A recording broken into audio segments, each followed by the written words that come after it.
Hello बेटा, welcome आप सभी का यूट्यूब चैनल शुद्ध देसी फिजिक्स के क्लास 11 के फर्स्ट लेक्चर में। बात करें अगर क्लास 11 के सिलेबस की तो ये 10 यूनिट में डिवाइडेड है और हर एक यूनिट छोटे छोटे चैप्टर्स में बांटकर आपको पढ़ाई जाएगी।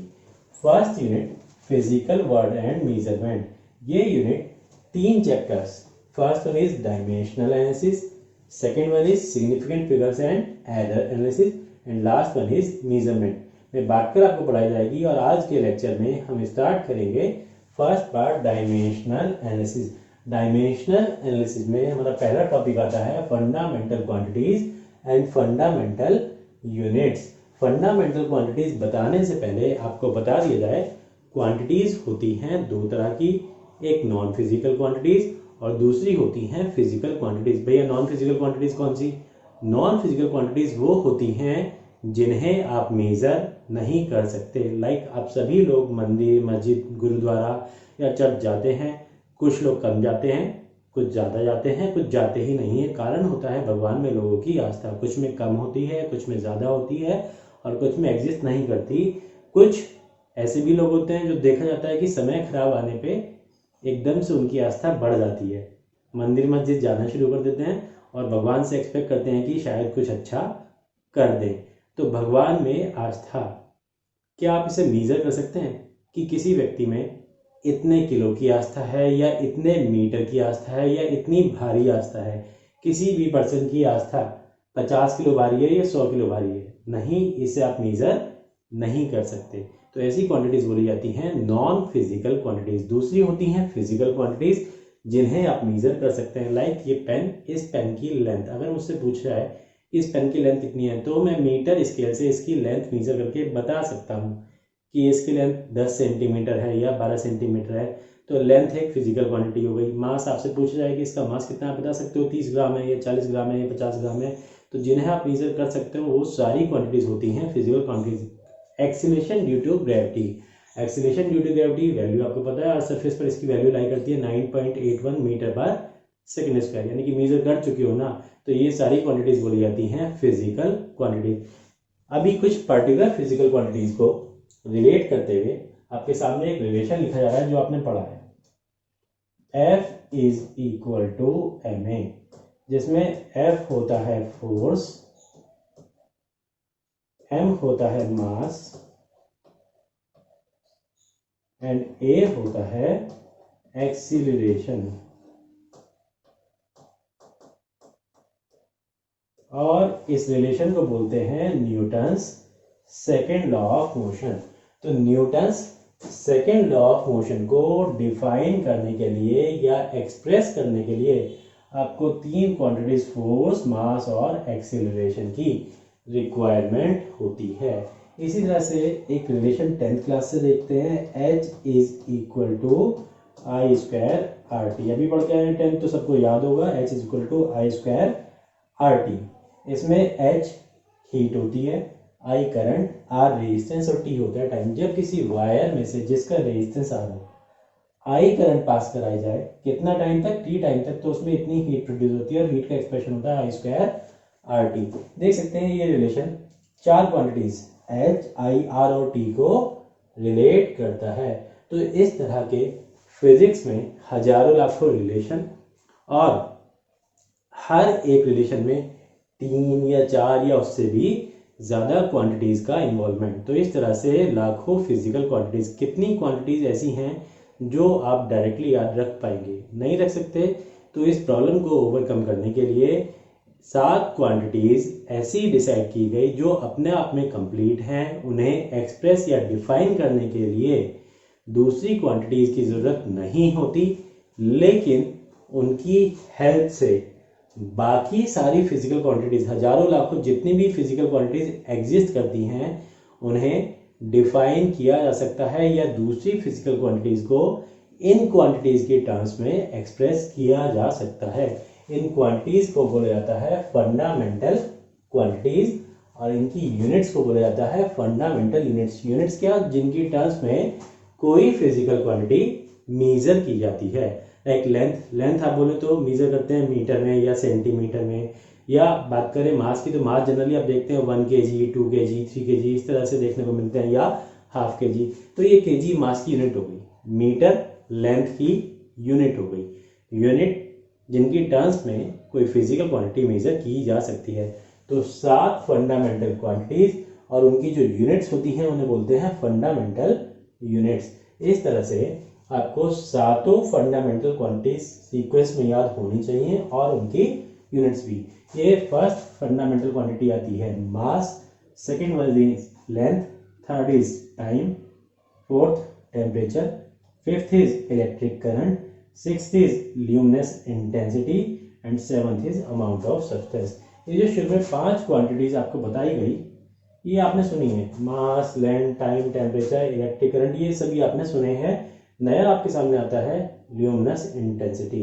ल्यूमिनस इंटेंसिटी क्या, कोई भी लाइट का सोर्स किसी पर्टिकुलर डायरेक्शन में कम लाइट प्रोड्यूस करेगा या ज़्यादा लाइट प्रोड्यूस करेगा, ये उसकी ल्यूमिनस इंटेंसिटी से पता चलता है। लाइक आपके पास एक 6 वाट का एलईडी बल्ब है, अगर उसे जलाएं तो एक पर्टिकुलर डायरेक्शन में कम लाइट आएगी।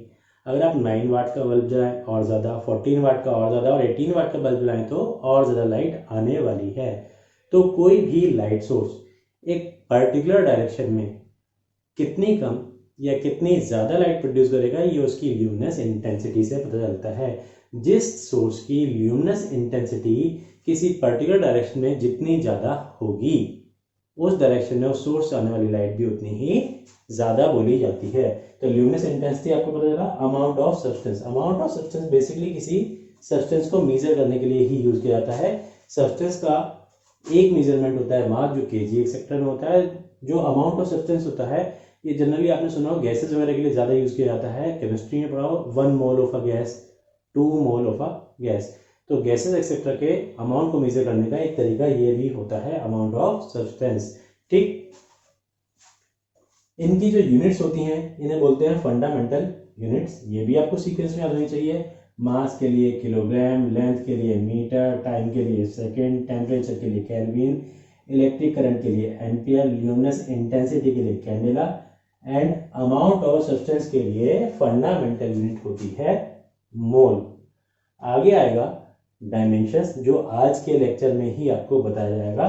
तो इनके कुछ डायमेंशनल सिंबल हैं क्वांटिटीज के जो आपको याद होने चाहिए। डायमेंशंस लिखते हुए सिंबल ब्रैकेट में लिखकर यूज किए जाते हैं। तो मास के लिए आप डायमेंशनल सिंबल यूज करेंगे कैपिटल एम, लेंथ के लिए डायमेंशनल सिंबल होगा कैपिटल एल, टाइम के लिए कैपिटल टी, टेम्परेचर यानी केल्विन के लिए के, इलेक्ट्रिक करंट यानी एम्पियर के लिए ए, ल्यूमिनस इंटेंसिटी यानी कैंडेला के लिए C D and amount of substance mole के लिए मोल। ये इनके डायमेंशनल सिंबल होंगे। इतना आपको सारा याद होना चाहिए। अब ये 7 फंडामेंटल क्वांटिटीज इस तरह की मानी गई थी कि इनकी हेल्प से आप जितनी हजारों लाखों फिजिकल क्वांटिटीज हैं सभी डिफाइन कर सकते हैं। लेकिन ऐसा नहीं हुआ।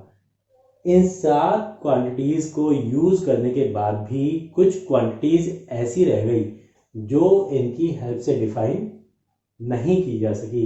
यानी कि इन 7 फंडामेंटल क्वांटिटीज में अभी भी कुछ न कुछ कमी है, कुछ ऐसा है जो छूट गया है जिसके कारण से कुछ सर्टेन क्वांटिटीज आप डिफाइन नहीं कर पा रहे हो। तो इन्हीं के एडिशन में 2 क्वांटिटीज और डाली गई जिन्हें आप बोलते हैं सप्लीमेंट्री क्वांटिटीज और उनकी यूनिट्स को बोला जाता है सप्लीमेंट्री यूनिट्स, जिसमें पहली होती है प्लेन एंगल, दूसरी होती है सॉलिड एंगल। प्लेन एंगल की जो सप्लीमेंट्री यूनिट होती है रेडियन होती है और सॉलिड एंगल की सप्लीमेंट्री यूनिट स्टेरेडियन होती है। इनके लिए डायमेंशन सिंबल की नीड नहीं, आपको डायमेंशन लेस होती है तो डायमेंशन में इनकी डायमेंशन नहीं लिखी जाएगी। दोनों ही डायमेंशन लेस क्वांटिटीज है।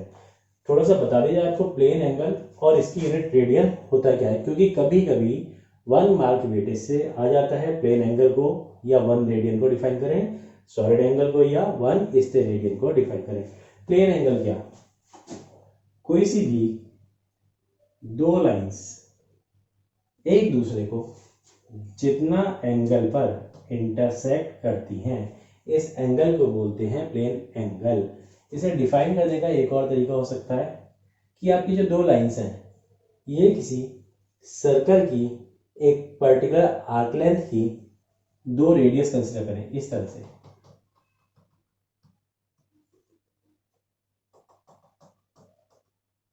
आपने ये सर्कल पूरा किया, सर्कल की एक आर्क लेंथ कंसीडर की, this one, this is A B, this point is A and this one is B, ये आर्क लेंथ हो गई ए बी। ए को सर्कल के सेंटर ओ से मिलाया तो ये एक रेडियस, और बी को मिलाया तो ये दूसरी रेडियस, यानी कि इस आर्क लेंथ के दोनों एंड्स बी और ए आपने सेंटर से मिलाया तो ये बनी दो रेडियस, और ये दो रेडियस दो स्ट्रेट लाइंस है, इनके बीच जितना एंगल है ये किससे बना है, इस पूरी आर्क लेंथ से। तो आप बोल सकते हैं कि कोई भी सर्कल, उसकी एक पर्टिकुलर आर्क लेंथ सर्कल के सेंटर पर जितना एंगल सबटेंड करती है उसे आप बोलते हैं प्लेन एंगल। और इसका आपको फॉर्मूला पता है, एंगल सभी ने पढ़ा है, angle is equal to arc upon angle is equal to arc upon radius. ठीक बेटा, इस एक्सप्रेशन के बेसिस पर आप एंगल की यूनिट दैट इज 1 रेडियन को एक्सप्लेन कर सकते हो। मैं यहां से कंडीशन डालू, आर्क एक लेंथ है बेटा, ये ए भी एक लेंथ है और रेडियस भी एक लेंथ है। अगर आप कंडीशन डालें कि इस आर्क की वैल्यू एग्जैक्टली सर्कल की रेडियस के इक्वल है, माना ये आर्क लेंथ भी माना 1 सेंटीमीटर है और ये रेडियस भी एग्जैक्टली 1 सेंटीमीटर है। जब आर्क लेंथ रेडियस के इक्वल होगी तो ये दोनों एक दूसरे को पूरी तरह कैंसिल करेंगे और बचेगा 1, यूनिट होती है इसकी रेडियन। तो इसके बेसिस पर आप 1 रेडियन को डिफाइन कर सकते हैं। कैसे, कोई भी सर्कल उसकी एक आर्क लेंथ कैसी कि आर्क की लेंथ एग्जैक्टली सर्कल की रेडियस के इक्वल, वो आर्क लेंथ सर्कल के सेंटर पर जितना एंगल बनाएगी वो एग्जैक्टली 1 रेडियन के इक्वल होगा। ठीक बेटा, ये जो नोट्स है ये पीडीएफ में आपको वीडियो के डिस्क्रिप्शन लिंक में शेयर कर दिए जाएंगे। और पैटर्न बता रहा हूँ पढ़ाने का क्या होगा, ये फिगर आप नोट्स में यहाँ पर ड्रॉ कर लेना। जो आपको नोट्स शेयर किए जाएंगे पीडीएफ फॉर्मेट में होंगे, उनका आप प्रिंट आउट निकलवा लेना, साथ में लेके बैठना और लेक्चर के साथ साथ जहाँ जहाँ ये फिगर आती रहे, जहाँ आपको बताया जाए वहाँ आप कंप्लीट कर लेना। ठीक बेटा, नेक्स्ट हमारे पास आता है सॉलिड एंगल।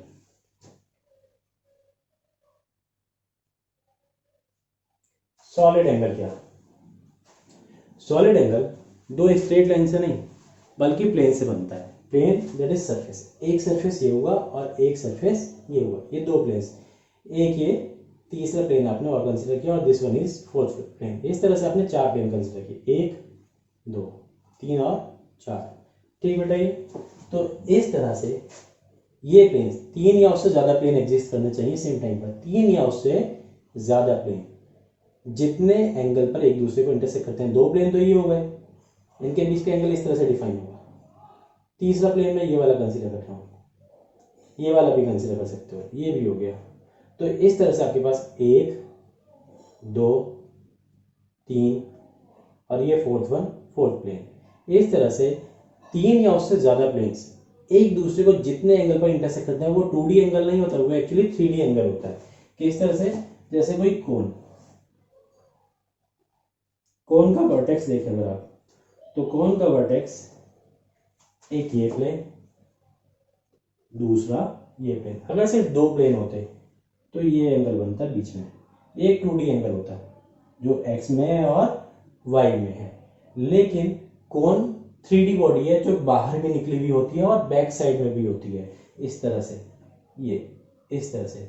तो एंगल सिर्फ ये वाला नहीं है, एंगल ये बीच वाला भी एग्जिस्ट कर रहा है, ये वाला एंगल, इस तरह का एंगल भी एग्जिस्ट कर रहा है। तो प्रॉपर जो ये एंगल बनेगा ये इस तरह का 3D एंगल होगा जो किसी कोन के वर्टेक्स पर बनता है। इस एंगल को प्लेन एंगल ना बोलकर बोलते हैं सॉलिड एंगल। जिस तरह से प्लेन एंगल का आपके पास फॉर्मूला था angle is equal to arc upon radius, और आर्क की हेल्प से आप उसे डिफाइन कर सकते थे। इसी तरह से सॉलिड एंगल को डिफाइन करने का जो तरीका आपके सामने आता है दैट इज स्फीयर। इसमें सर्कल नहीं, स्फीयर यूज किया जाता है। इसमें क्या काम करें, किसी स्फीयर का एक पोर्शन ले लें, मन की आगे करो, दैट इज इमेजिनेशन, उसका बहुत जबरदस्त रोल है फिजिक्स में, तो आपको इमेजिन करना आना चाहिए। ये आपने एक सरफेस एरिया कंसिडर किया, माना ये सरफेस एरिया किसी स्फीयर का एक पार्ट है। देखो स्फीयर पूरा करते हैं, ये दिखाई दे रहा है ना, दिस इज इमेजिनेशन, मन की आंखें ये खुलनी चाहिए, अगर ये खुलेंगी तो आप हर एक न्यूमेरिकल की कंडीशन एनालाइज कर सकते हो क्या क्या हो रहा है। तो ये एक स्फीयर का पार्ट है, इस तरह से ये देखा ना ये, तो इस तरह से ये आपने एक स्फीयर कंप्लीट किया, और ये एक एरिया है, ये आपको यहां पर शो कर दिया गया। ठीक बेटा, ये स्फीयर का एक एलिमेंट्री एरिया लिया गया, और ये स्फीयर का इस तरह की कंडीशन, और ये स्फीयर का सेंटर, इसके सारे एंड्स को आप सेंटर से मिला दो इस तरह से।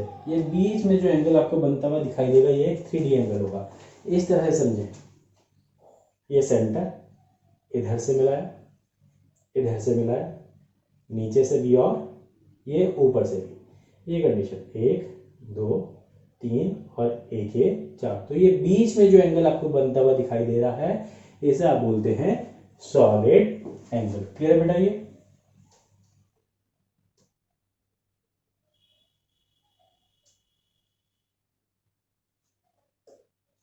तो ये वाला फिगर, ये फिगर आप सॉलिड एंगल में ड्रॉ कर लेंगे। यहां पर इसकी जो यूनिट होती है वो होती है स्टेरेडियन, और जिस तरह से plane angle arc upon radius होता है, सॉलिड एंगल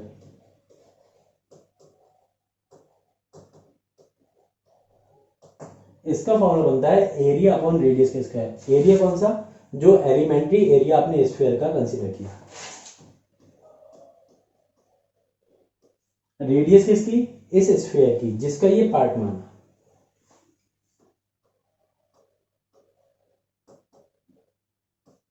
रेडियस का स्क्वायर। अब इसके बेसिस पर आप 1 स्टेरेडियन को डिफाइन कर सकते हैं। कंडीशन डालें, जैसे उसमें कंडीशन थी arc is equal to radius, ऐसे ही area is equal to radius का स्क्वायर।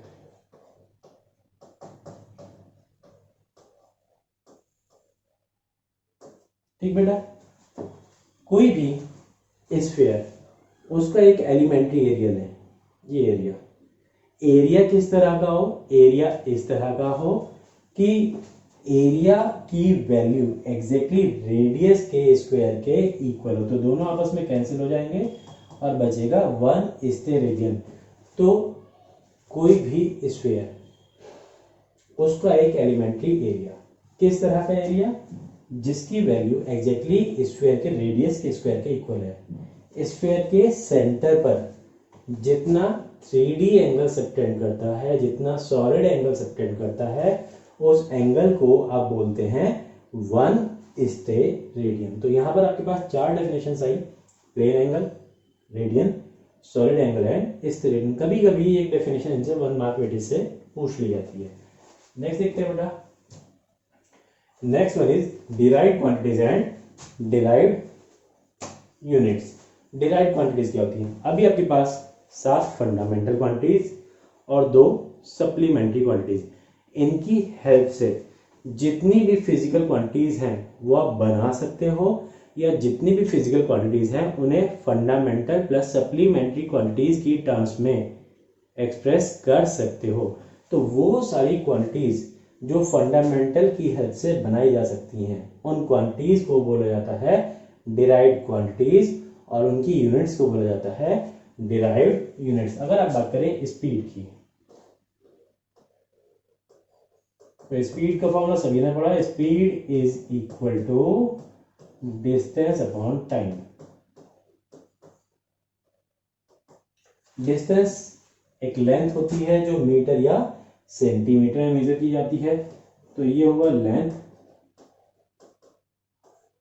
और टाइम तो ऑब्वियसली अपने आप में फंडामेंटल है। तो आप बोल सकते हैं कि स्पीड 2 फंडामेंटल क्वांटिटीज, एक लेंथ और दूसरा टाइम की हेल्प से एक्सप्रेस की जा सकती है, डिफाइन की जा सकती है। इसीलिए स्पीड हुई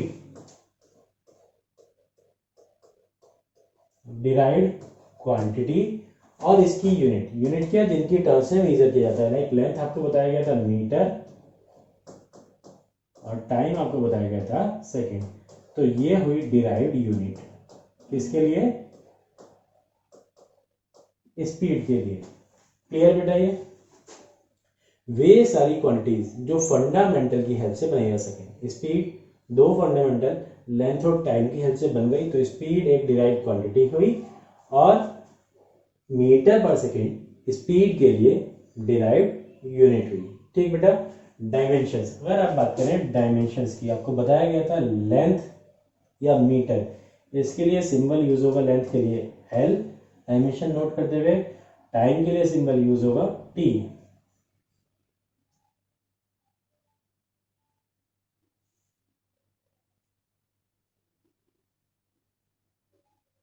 टाइम के लिए सिंबल यूज होगा टी। तो कितना आया, एल का पावर 1, टी का पावर -1। टी का पावर 1 है, अंडरस्टूड, ऊपर जाके -1 हो जाएगा और टी का पावर -1। तो फंडामेंटल क्वांटिटीज, दो क्वांटिटीज, एक लेंथ और दूसरी टाइम, पर जो ये पावर्स लगाई गई हैं, एल का पावर 1, टी का पावर -1, इन पावर्स को आप बोलते हैं डायमेंशंस। ये एल टी -1 स्पीड की डायमेंशन नहीं है, ये जो पूरा एक्सप्रेशन है L T -1, this is called dimensional formula of speed. और लेंथ और टाइम पर ये लगाई गई पावर, यानी फंडामेंटल क्वांटिटीज पर लगाई गई पावर्स, इन पावर्स को बोला जाता है डायमेंशंस। अगर आपसे पूछा जाए स्पीड में लेंथ की डायमेंशन क्या है, बताएंगे 1। पूछा जाए स्पीड में टाइम की डायमेंशन क्या है, बोलेंगे -1। स्पीड में मास की डायमेंशन क्या है, एग्जिस्ट नहीं कर रहा है इसमें, तो आप उससे बोलेंगे 0। क्लियर बेटा? ये डिफरेंट टाइप्स ऑफ सिस्टम जो यूज करते हैं वो हमें पता होने चाहिए। एक होता है MKS, MKS that is metre kilogram second. Length को आप बताएंगे मीटर में, मास को आप बताएंगे केजी में, और टाइम को आप बताएंगे सेकेंड में। दूसरा CGS सिस्टम, ये भी हम यूज करते हैं। लेंथ इसमें सेंटीमीटर में होती है, मास इसमें ग्राम में होता है, और टाइम इसमें सेकेंड में होता है। ये जो सिस्टम है ऐसा सिस्टम, ये इंटरनेशनली नोन सिस्टम है। आप वर्ल्ड वाइड कहीं पर भी जाएंगे तो सब जगह आपको देखने को मिलेगा MKS की तरह ही है। MKS में 3 फंडामेंटल है बस, मीटर किलोग्राम सेकेंड, और इसमें सातों फंडामेंटल क्वांटिटीज यूज की जाती हैं। मीटर केजी से सातों fundamental units, metre kilogram second kelvin ampere candle and mole, ये होती है आपके पास पे SI सिस्टम। इसके अलावा भी कुछ सिस्टम्स छोटे छोटे रीजन में वर्ल्ड के यूज होते हैं। लाइक यूरोप की बात करें तो वहां यूज होता है FPS फुट पाउंड सेकेंड। अगर बात करें फुट की तो 1 फुट में 12 इंच होते हैं, या ऐसा बोल सकते हैं कि 1 मीटर में ऑलमोस्ट 3.25 फुट होते हैं। तो लेंथ के लिए इसे यूज किया जाता है। पाउंड, पाउंड आपने सुना हो मास, जो WWE रेसलिंग होती है उसमें देखा हो कि जब रेसलर आता है तो बोलते हैं कि इसका मास इतना है, इतना पाउंड्स या इतना पाउंड्स। तो पाउंड मास की यूनिट होती है। 1 पाउंड एग्जैक्टली 454 ग्राम के इक्वल होता है, जिसे रफली आधा किलो बोल दिया जाता है, हाफ केजी। 454 ग्राम होता है 1 पाउंड। FPS फुट हुआ, पाउंड हुआ, S दैट इज सेकंड। तो ये यूरोप में सिस्टम यूज होता है। Different types of system use होते हैं, जिसमें से आपको ये तीनों पता होने चाहिए कि ये क्या क्या इनके मीनिंग होते हैं। ऐसा सिस्टम इंटरनेशनल है जिसमें सातों फंडामेंटल क्वांटिटीज यूज की जाती हैं। नेक्स्ट अब हमारे पास आता है dimensional formula of some particular physical quantities. कुछ फिजिकल क्वांटिटीज के डायमेंशनल फॉर्मूला हमें याद होने ही चाहिए। इसी के बाद डायमेंशंस का चैप्टर आगे कैरी होगा, इसलिए ये सारा का सारा जो डायमेंशंस आपको बताई जा रही हैं ये याद कर लेना। वैसे अभी जो आ रही हैं ये सारे के सारे फॉर्मूला आपको ऑलरेडी पता है, निकालने सिखा रहा हूँ डायमेंशनल फॉर्मूला निकालते कैसे हैं। देखिए बेटा, first one is area. Area का फॉर्मूला होता है L into B, length into breadth. अगर रेक्टेंगल की बात करें तो L इंटू बी से निकाल के देखें। L लेंथ मीटर में या सेंटीमीटर में मेजर की जाती है, इसके लिए L। ब्रेड्थ वो भी मीटर में या सेंटीमीटर में मेजर की जाती है, तो उसके लिए भी L। L into L that is L का पावर 2। पता हो मल्टीप्लाई में पावर ऐड हो जाती है और डिवीजन में पावर सब्ट्रैक्ट होती है, तो 1 यहाँ से 1 यहाँ से, L का पावर 2। L स्क्वायर नहीं बोलेंगे इसे, पावर 2 बोलेंगे, ठीक। वॉल्यूम, वॉल्यूम का फॉर्मूला एल बी एस अभी ने पढ़ा है क्यूबॉइड के लिए, वहीं से देख लेते हैं। एल एक लेंथ होती है जो मीटर या सेंटीमीटर में, सो एल। बी भी एक लेंथ होती है, सो मीटर या सेंटीमीटर में एल। और एच भी एक लेंथ होती है, हाइट को भी आप मीटर बोलते हैं या सेंटीमीटर बोलते हैं, तो L. L into L into L that is L का पावर 3। डेंसिटी, डेंसिटी आपने पढ़ रखा है, ये नया सिंबल आपके सामने आया रो। अभी तक आप डेंसिटी के लिए यूज करते थे डी, ये सिंबल होगा रो। ये भी डेंसिटी के लिए यूज होता है, तो इसे भी देख लेना। डेंसिटी मास अपॉन वॉल्यूम, मास के लिए कैपिटल एम, वॉल्यूम के लिए अभी आपने देखा एल का पावर 3। एल का पावर 3 ऊपर जाएगा तो एम एल -3, नीचे से पावर ऊपर जाने पर साइन चेंज हो गया, +3 का -3। स्पीड, स्पीड हुआ डिस्टेंस अपॉन टाइम, डिस्टेंस जो एक लेंथ होती है सो एल, टाइम टी तो एल टी -1। वेलोसिटी, वेलोसिटी होता है डिस्टेंस अपॉन टाइम नहीं, डिस्प्लेसमेंट अपॉन टाइम। डिस्प्लेसमेंट भी एक लेंथ होती है और टाइम के लिए टी, सो एल टी -1। देखिए बेटा दोनों के लिए एल टी -1, क्या दोनों में कोई डिफरेंस है? स्पीड में और वेलोसिटी में अंतर है। स्पीड एक स्केलर क्वांटिटी है जबकि वेलोसिटी एक वेक्टर क्वांटिटी है। भैया स्केलर वेक्टर क्या आगे पढ़ाए जाएंगे वैसे तो सेकेंड यूनिट काइनेमेटिक्स में, लेकिन फिर भी थोड़ा सा बताता हूँ। स्केलर जिनमें सिर्फ मैग्नीट्यूड होता है, डायरेक्शन नहीं होती। A vehicle is moving at the rate 40 kilometre per hour, कोई व्हीकल है 40 किलोमीटर पर आवर की स्पीड से जा रहा है, किधर जा रहा है? कोई प्रिफर डायरेक्शन नहीं है, कभी इधर चला गया कभी उधर चला गया, तो कोई डायरेक्शन नहीं है चलने की। दिस इज स्पीड, सिर्फ मैग्नीट्यूड है 40 किलोमीटर पर आवर, लेकिन डायरेक्शन नहीं है। A vehicle moves at the rate 40 kilometre per hour towards north, अभी कंफर्मेशन है कि नॉर्थ की तरफ ही जा रहा है, तो ये मैग्नीट्यूड भी है 40 kilometre per hour, that is value भी है 40 किलोमीटर पर आवर, साथ में डायरेक्शन भी है। जब मैग्नीट्यूड और डायरेक्शन साथ में आते हैं तो आप उसे बोलते हैं वेलोसिटी।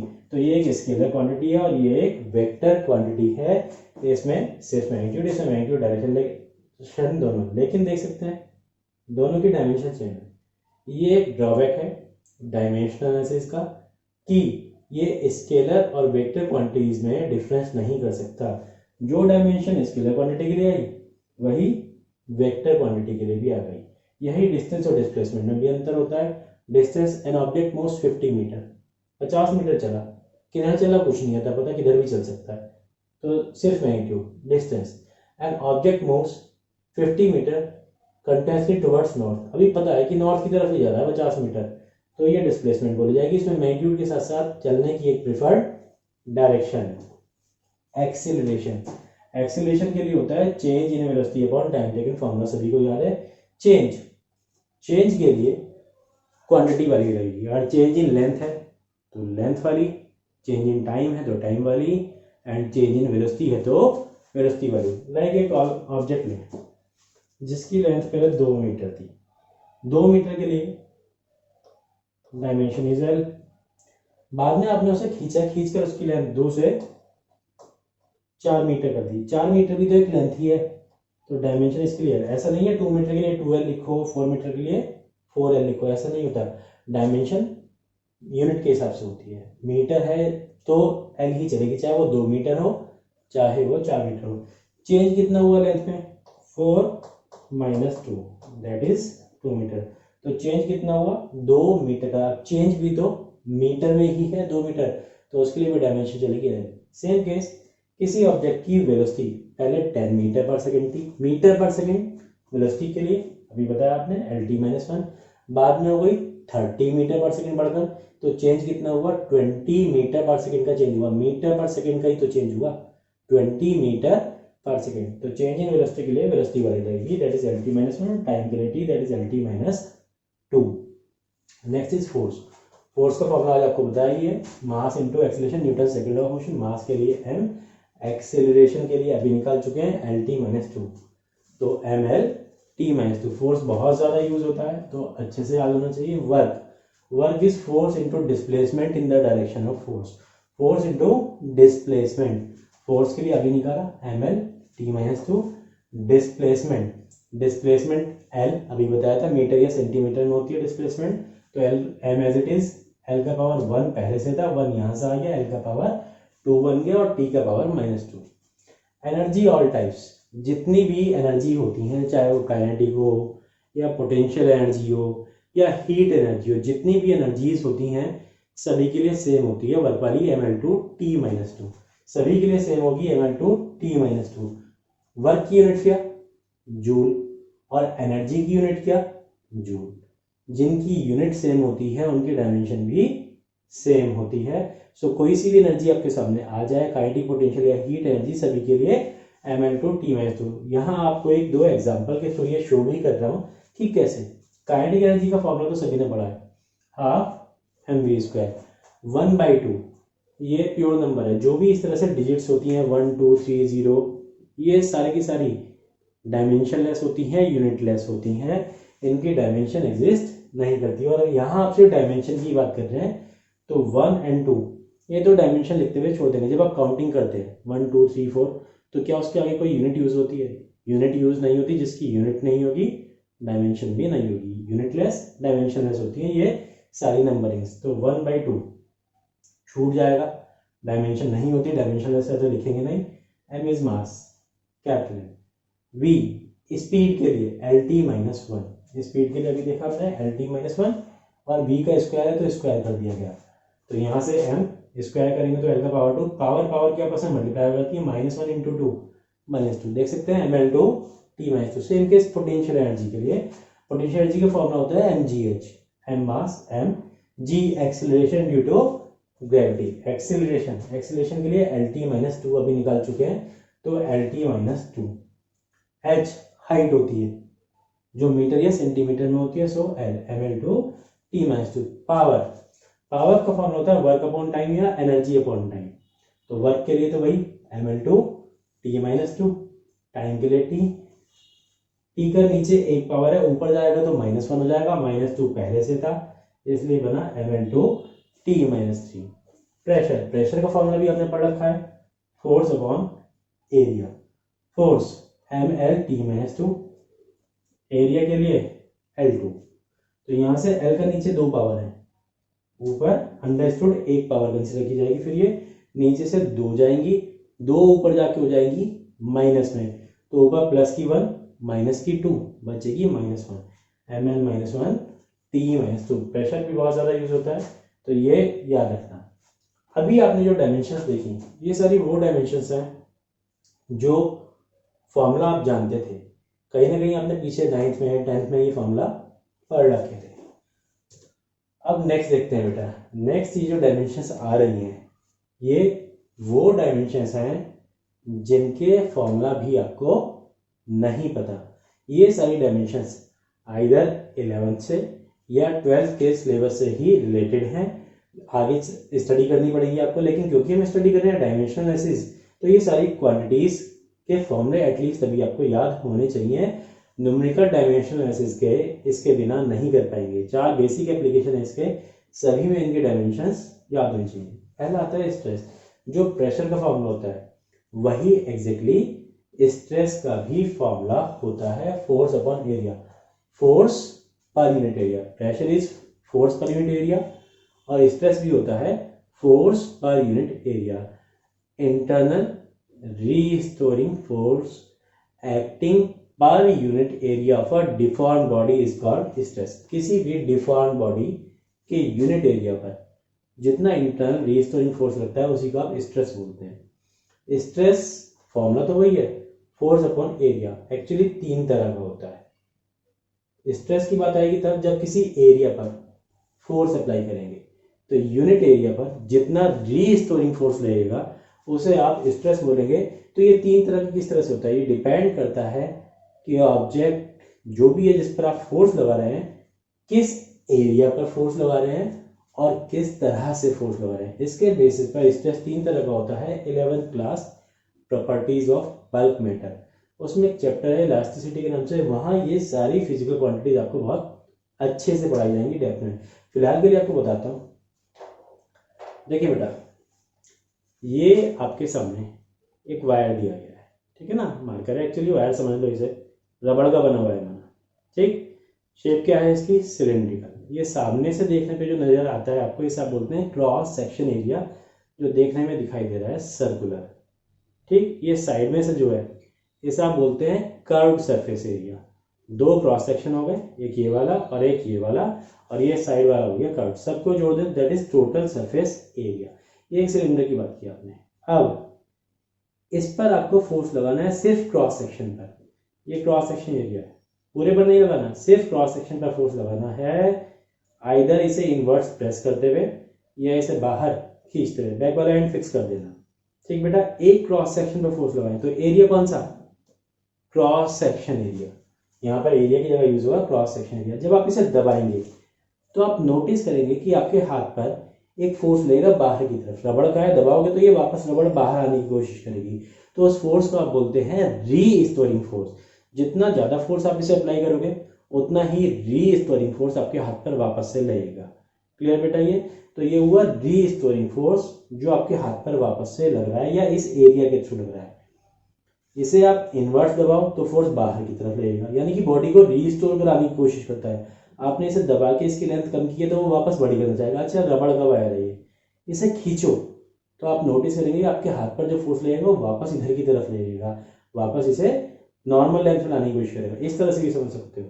इसे खींचोगे नीचे की तरफ तो आपके हाथ पर एक फोर्स लगेगा ऊपर की तरफ। यानी कि बॉडी में एक प्रॉपर्टी होती है कि जब आप उसे डिफॉर्म करते हैं, मानो उसकी शेप साइज वगैरह खराब करते हैं, तो बॉडी अपने ओरिजिनल कॉन्फ़िगरेशन को रिगेन करने की टेंडेंसी रखती है। इस टेंडेंसी को आप इलास्टिसिटी बोलते हैं। बॉडी की इस प्रॉपर्टी को आप इलास्टिसिटी बोलते हैं। तो जब आप इस पर नीचे फोर्स लगाओगे तो बॉडी आपके हाथ पर वापस से फोर्स लगाएगी उसे वापस ऊपर खींचने के लिए। इस फोर्स को आप बोलेंगे रीस्टोरिंग फोर्स। अभी फर्स्ट केस में आपको जो फोर्स लगाना है पूरी बॉडी पर नहीं, सिर्फ इसके क्रॉस सेक्शन पर लगाना है, आइदर इनवर्स और आउटवर्ड्स। इनवर्स लगाओगे तो लेंथ छोटी हो जाएगी, जबकि आउटवर्ड्स लगाओगे तो लेंथ खींच के इसकी बड़ी हो जाएगी। तो इसमें एरिया कौन सा? सिर्फ क्रॉस सेक्शन एरिया। फोर्स जो भी आपने लगाया, जितना ज़्यादा फोर्स लगाओगे उतना ही रीस्टोरिंग फोर्स प्रोड्यूस होगा। तो फोर्स पर यूनिट एरिया जो आपने क्रॉस सेक्शन पर अप्लाई किया नॉर्मल दबाते हुए इनवर्स और आउटवर्ड्स, इस तरह से जो फोर्स लगता है इनवर्स या आउटवर्ड सरफेस पर, इसे आप बोलते हैं नॉर्मल या परपेंडिकुलर फोर्स। ठीक, तो इस केस में इफेक्ट क्या हुआ? चेंज इन लेंथ, चाहे वो इनवर्ट्स हो तो छोटी होते हुए, आउटवर्ड्स हो तो बड़ी होते हुए।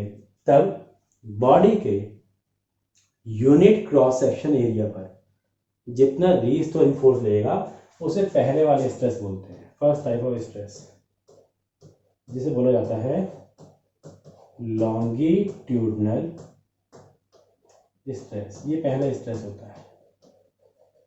ठीक बेटा, इफेक्ट होता है चेंज इन लेंथ। दूसरा के साथ है बॉडी पर आपको जो फोर्स लगाना है सिर्फ क्रॉस सेक्शन पर नहीं लगाना है, यहाँ से भी लगाना है, यहाँ से भी लगाना है, और ये टोटल सरफेस एरिया पर भी लगाना है। Curve surface area, total surface area पर फोर्स लगाना है, इसे दबाते हुए। रिजल्ट ये होगा, मानो कंप्रेसिबल है, रबड़ की बॉडी है, तो पहले बड़ी बॉडी थी, दब के हो जाएगी छोटी। जब ये दब के छोटी हो जाएगी तो इसका वॉल्यूम कम रह गया। बड़ी बॉडी ज़्यादा वॉल्यूम, छोटी बॉडी कम वॉल्यूम। तो ऐसा केस में अब फोर्स लगाना तो वही है दबाते हुए, दैट इज नॉर्मल फोर्स, लेकिन एरिया चेंज हो गया। एरिया सिर्फ क्रॉस सेक्शन नहीं है, एरिया की जगह आएगा टोटल सरफेस एरिया। तो एफ की जगह फोर्स और एरिया की जगह टोटल सरफेस एरिया। तब बॉडी के, जब बॉडी पर फोर्स परपेंडिकुलर या नॉर्मल लगाते हैं, सिर्फ क्रॉस सेक्शन पर नहीं, उसके टोटल सरफेस एरिया पर लगाते हैं, तो रिजल्ट ये होता है कि बॉडी की सिर्फ लेंथ नहीं, उसका वॉल्यूम चेंज होता है। ये पिचक की बॉडी छोटी हो जाएगी। क्लियर बेटा? ये कुछ इस तरह से समझें। ये है बॉल है, ये कंप्रेसिबल है, इसे मैं दबा रहा हूँ तो ये पिचक के छोटी होगी। दबाया सब तरह से तो पिचक के छोटी होगी, यानी कि वॉल्यूम में चेंज हो रहा है, वॉल्यूम डिक्रीज हो रहा है। तो ऐसे बॉडी के यूनिट एरिया पर, एरिया में दो सारे एरिया काउंट हो जाएंगे अब, क्रॉस सेक्शन भी प्लस कर्व सरफेस एरिया भी। जितना फोर्स लगता है उसे आप बोलते हैं second kind of stress, that is called hydraulic.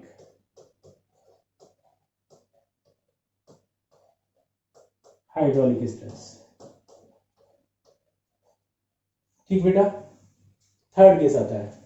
अब दोनों केस में आपने नॉर्मल परपेंडिकुलर फोर्स लगाया, एक का इफेक्ट हुआ चेंज इन लेंथ, दूसरे का इफेक्ट हुआ चेंज इन वॉल्यूम। तीसरा केस आता है बॉडी पर आपको फोर्स तो लगाना है लेकिन दबाते हुए नहीं, टॉप सरफेस एरिया पर लगाना है। इस बार क्रॉस सेक्शन पर नहीं लगाना है, टॉप सरफेस एरिया पर लगाना है। माना O A, this point is B and this one is C, O A B C, दबाते हुए नहीं, आगे पुश करते हुए सरफेस के पैरेलल, ये सरफेस है तो इसके पैरेलल फोर्स लगाना है इस तरह से, ये केस।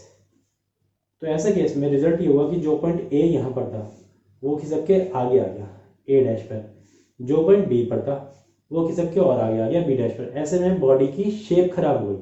देख सकते हैं पहले ये प्रॉपर एक क्यूबॉइड था, अब ये क्यूबॉइड नहीं, यानी कि इसकी शेप खराब हो गई। इसमें फोर्स लगाया कहाँ पर है, टॉप सरफेस एरिया पर।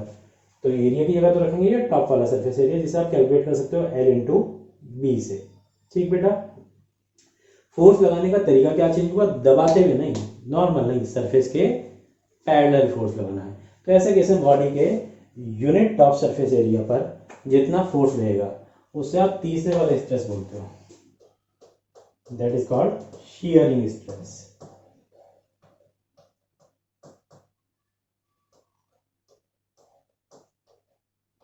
और इफेक्ट क्या हुआ, effect is change in shape. Clear ये? तो इस तरह से फोर्स कहाँ लगाया और किस तरह से लगाया, तीन तरह के स्ट्रेस होते हैं, माने तीन तरह के फोर्स पर यूनिट एरिया होते हैं। क्यों बता रहा हूँ, क्योंकि आपको इनकी जरूरत पड़ने वाली है इसी में। स्ट्रेन, अब स्ट्रेन क्या, ये जो तीन तरह के आउटकम है स्ट्रेस के, लेंथ में चेंज, वॉल्यूम में चेंज या शेप में चेंज, इन्हें आप बोलते हैं स्ट्रेन। स्ट्रेन कैसे डिफाइन करते हैं, स्ट्रेन में be defined as the ratio of change in dimensions to original dimension, change in dimension to original dimension ratio, इसे आप स्ट्रेन बोलते हैं। चेंज इन डायमेंशन का क्या मतलब है, चेंज इन डायमेंशन मतलब ये कि अगर बात करें लेंथ चेंज की तो इसकी सेंस होगी change in length to original length ratio. माना ये वायर जिसकी इनिशियल लेंथ थी 5 सेंटीमीटर, खींचने के बाद इसकी लेंथ हो गई 7 सेंटीमीटर, तो चेंज कितना हुआ 2 सेंटीमीटर, 7 - 5, तो चेंज इन लेंथ की जगह तो रख दोगे 2 सेंटीमीटर। ओरिजिनल लेंथ कितनी थी 5 सेंटीमीटर, तो ओरिजिनल डायमेंशन की जगह रख दोगे 5 सेंटीमीटर, ऊपर भी सेंटीमीटर, ये 2 सेंटीमीटर और ये 5 सेंटीमीटर, तो ये भी सेंटीमीटर दैट इज एल, ये भी centimetre that is L, length नहीं तो एल अपॉन एल कैंसिल हो गया, एल का पावर 0। इस तरह से वॉल्यूम के लिए भी चल जाएगा, चेंज इन डायमेंशन से जब वॉल्यूम वाले के लिए लेंगे तो उसके इसमें आएगा change in volume to original volume, वो वॉल्यूम अपन वॉल्यूम हो जाएगा तो वो भी डायमेंशन लेस ही आ जाएगा, एल का पावर 3 से एल का पावर 3 कैंसिल होगा तो आएगा एल का पावर 0। यानी कि स्ट्रेन एक डायमेंशन लेस क्वांटिटी होती है, तीन तरह की होती है, तीन तरह के इफेक्ट हैं, तो स्ट्रेन भी तीन तरह की होगी। पहला लॉन्गिट्यूडनल स्ट्रेन, दूसरा वॉल्यूमेट्रिक स्ट्रेन, जब वॉल्यूम चेंज होता है,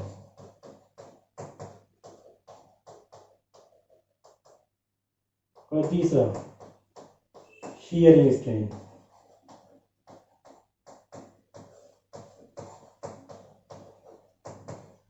तो तीन तरह की स्ट्रेन और तीन तरह के stress. Stress force per unit area, लेकिन डायमेंशन कोई सा भी हो, चाहे लॉन्गिट्यूडनल स्ट्रेस है या हाइड्रोलिक स्ट्रेस है या शीयरिंग स्ट्रेस है, डायमेंशन सबकी सेम होती है, ml-1 t-2। स्ट्रेन कोई सी भी हो, सबके लिए डायमेंशन लेस ही काउंट होना है। अब ये क्यों बताया गया, कोएफिशिएंट ऑफ इलास्टिसिटी नेक्स्ट आने वाला है। तो ये कोएफिशिएंट ऑफ इलास्टिसिटी क्या, कोएफिशिएंट ऑफ इलास्टिसिटी इसे ई से भी शो करते हैं, कैपिटल ई से, ये रेशियो होता है स्ट्रेस और स्ट्रेन का। स्ट्रेस के लिए डायमेंशन ml-1 t-2, स्ट्रेन के लिए l का पावर 0, तो डायमेंशन सेम बची ml-1 t-2। आपके पास क्वेश्चन आ सकता है कि ऐसी अलग अलग क्वांटिटीज बताओ जिनकी डायमेंशन सेम है, तो आप बोल सकते हो stress ml-1 t-2, coefficient of elasticity उसकी भी ml-1 t-2, या पीछे भी आपने देखा वर्क और एनर्जी, इनकी डायमेंशन भी सेम होती है, बोल सकते हो work and kinetic energy, work and potential energy, इनकी डायमेंशन भी सेम होती है। आगे और भी बताई जाएंगी इस तरह की क्वांटिटीज। तो coefficient of elasticity stress upon strain, stress के लिए ml-1 t-2, स्ट्रेन के लिए l का power 0 that is ml-1 t-2। अब ये क्यों बताया गया, कोएफिशिएंट ऑफ इलास्टिसिटी है क्या, स्ट्रेस और स्ट्रेन का रेशियो। स्ट्रेस कितनी तरह के? 3 तरह के। स्ट्रेन कितनी तरह की? 3 तरह की। तो इनके रेशियो भी तो फिर 3 तरह के हुए। पहले वाले स्ट्रेस, कौन से वाले स्ट्रेस? लॉन्गिट्यूडनल स्ट्रेस, और पहले वाली स्ट्रेन यानी लॉन्गिट्यूडनल स्ट्रेन। इन दोनों के रेशियो को पहले वाला कोफिशिएंट ऑफ इलास्टिसिटी बोलते हैं, उसका नाम होता है यंग्स मॉडुलस ऑफ इलास्टिसिटी। तो जहां पर भी आप देख रहे हो ना Young's modulus of elasticity, Y से इसे शो करेंगे, कैपिटल वाई से। याद रखना इसके डायमेंशन कोफिशिएंट ऑफ इलास्टिसिटी वाली यूज होगी, ml-1 T-2। ये फ्रीक्वेंटली पूछ जाता है Young's modulus of elasticity.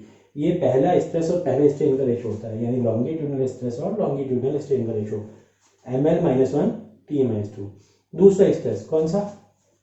Hydraulic stress. दूसरी स्ट्रेन कौन सी? Volumetric strain.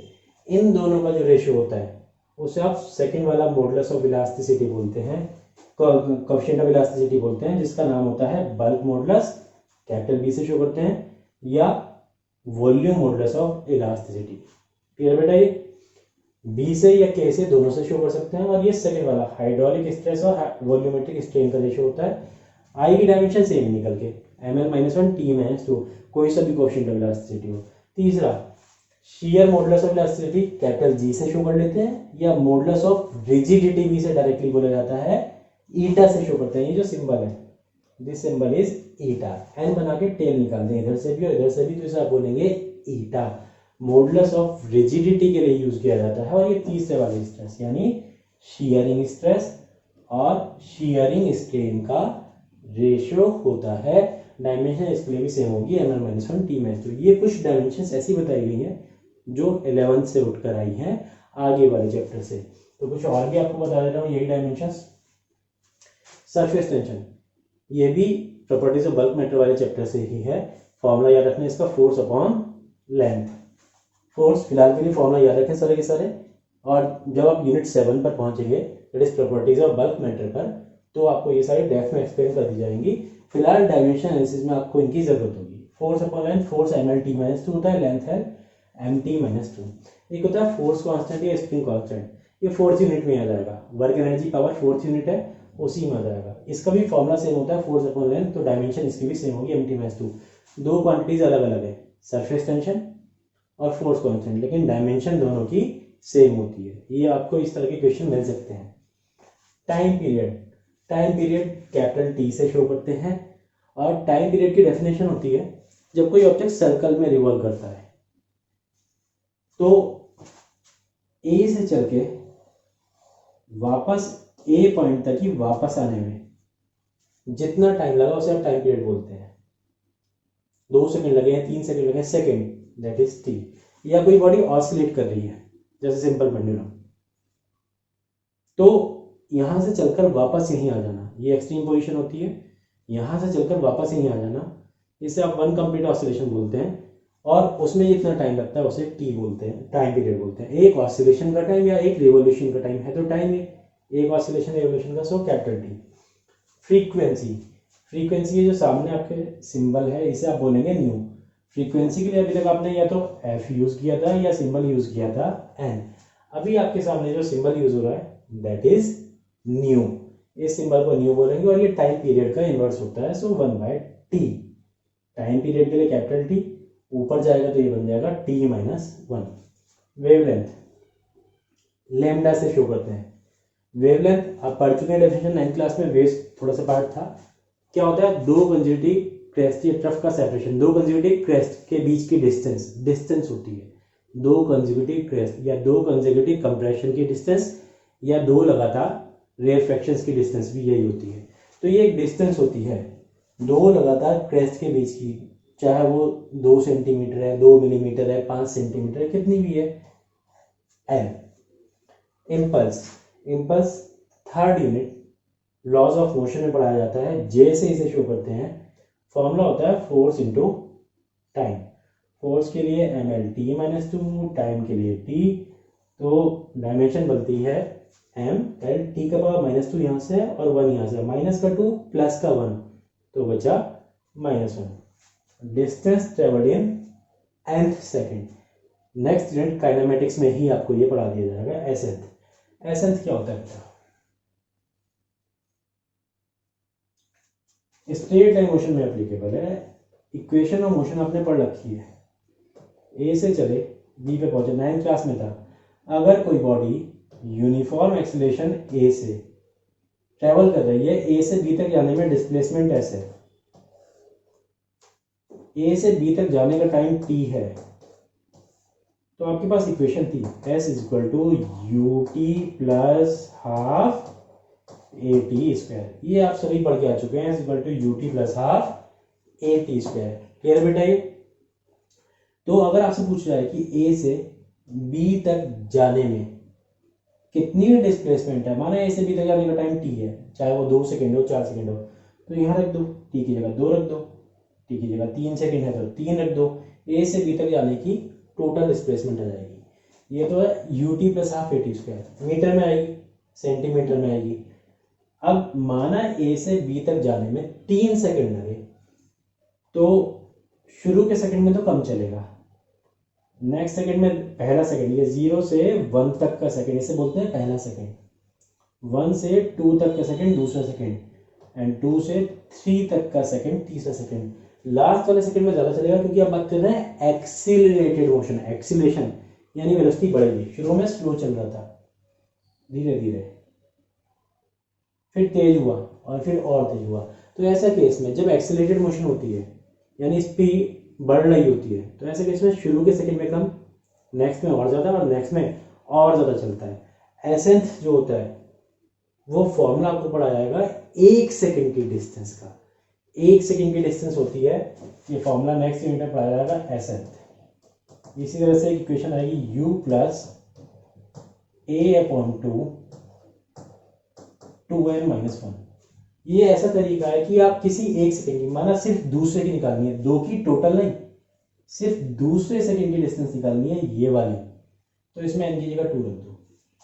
3 की टोटल नहीं, 3 की टोटल निकालनी है तो यहाँ पे t की जगह 3 रखेंगे, सिर्फ तीसरे सेकंड की डिस्टेंस निकालनी है तो अब यहाँ n की जगह 3 रख दो। तो ये एक पर्टिकुलर सेकंड की डिस्टेंस होती है, क्योंकि ये 1 सेकंड की डिस्टेंस है। माना t टाइम में चले s, तो 1 सेकंड में कितना चलेंगे, t को नीचे ले जाओ, that is s upon T. तो इसका फॉर्मूला बनता है डिस्टेंस अपॉन टाइम। 1 सेकंड का डाटा है तो ये डिस्टेंस अपॉन टाइम बनेगा। डिस्टेंस अपॉन टाइम, डिस्टेंस के लिए l, टाइम के लिए t, this is L T minus 1। तो ये ध्यान रखना, यहाँ बच्चे गड़बड़ करते हैं कभी कभी। Distance travelled in nth second, distance जरूर है लेकिन डिस्टेंस होते हुए भी इसकी डायमेंशन l नहीं होती, एल टी माइनस 1 होती है। इस तरह से आज बेटा आपको ये 20 डायमेंशंस बताई गई हैं। कुछ और डायमेंशंस नेक्स्ट लेक्चर में आपको बताई जाएंगी जो 11th या 12th के सिलेबस को रिलेट करती हुई होंगी। ये सारे डायमेंशंस आपको याद होनी चाहिए सो दैट हम डायमेंशनल एनालिसिस में आगे चल सकें। ठीक बेटा, अगर पढ़ाने के पैटर्न की बात करें तो आपको सारे नोट्स पीडीएफ फॉर्मेट में डिस्क्रिप्शन लिंक पे शेयर कर दी जाएंगे, वहाँ से आप डाउनलोड करके प्रिंट आउट निकाल लेना। ये उसकी कॉपी है जिसमें सबसे पहले आपको बताया गया है fundamental quantities and fundamental units. आगे चलते हैं तो बताया गया supplementary quantities and supplementary units, plane angle और radian, solid angle, steradian, derived quantities, derived units, dimensions, and then ये कुछ पर्टिकुलर डायमेंशनल फार्मूला। इस तरह से हम पहुंचे आज डायमेंशनल फार्मूला 20 तक। देन नेक्स्ट लेक्चर में आपको ये आगे के सारे डायमेंशनल फार्मूला बताए जाएंगे और ये पूरा आगे का कंटेंट है। इसी तरह से आपको एक एक न्यूमेरिकल इसका डिस्कस कराया जाएगा। ये सब थ्योरी पोर्शन चल रहा है, यहाँ से स्टार्ट होते हैं इसके application, that is numerical content. ये सारे न्यूमेरिकल आपसे डिस्कस किए जाएंगे आगे आने वाले लेक्चर्स में। ये फर्स्ट एप्लीकेशन है, इसका 4 बेसिक एप्लीकेशंस होते हैं। देन ये second application, third application, fourth application. सभी में काफी सारे क्वेश्चंस इन्वॉल्व किए गए हैं। इस तरह से ये कंटेंट डिजाइन किया गया है कि इतना करने के बाद आप श्योरली 95 प्लस ले आए। इसके बाहर काफी कम कंटेंट बचता है। बोर्ड के पॉइंट ऑफ व्यू से ये सारा ही कंटेंट आपका बेस तैयार कर देगा और कंपटीशन भी क्रैक करा देगा। लेकिन कंपटीशन में थोड़ा रैंक अच्छा गेन करने के लिए इससे भी और ज़्यादा की ज़रूरत होगी, वो भी आपको डायरेक्शन पूरी दी जाएगी। ये कंटेंट है। और इस तरह से आगे आएंगे फिर मिसलेनियस क्वेश्चंस, जिसमें सभी की मिक्सिंग होगी। तो ये पूरी PDF फाइल का लिंक डिस्क्रिप्शन में शेयर कर दिया जाएगा, वहाँ से डाउनलोड करें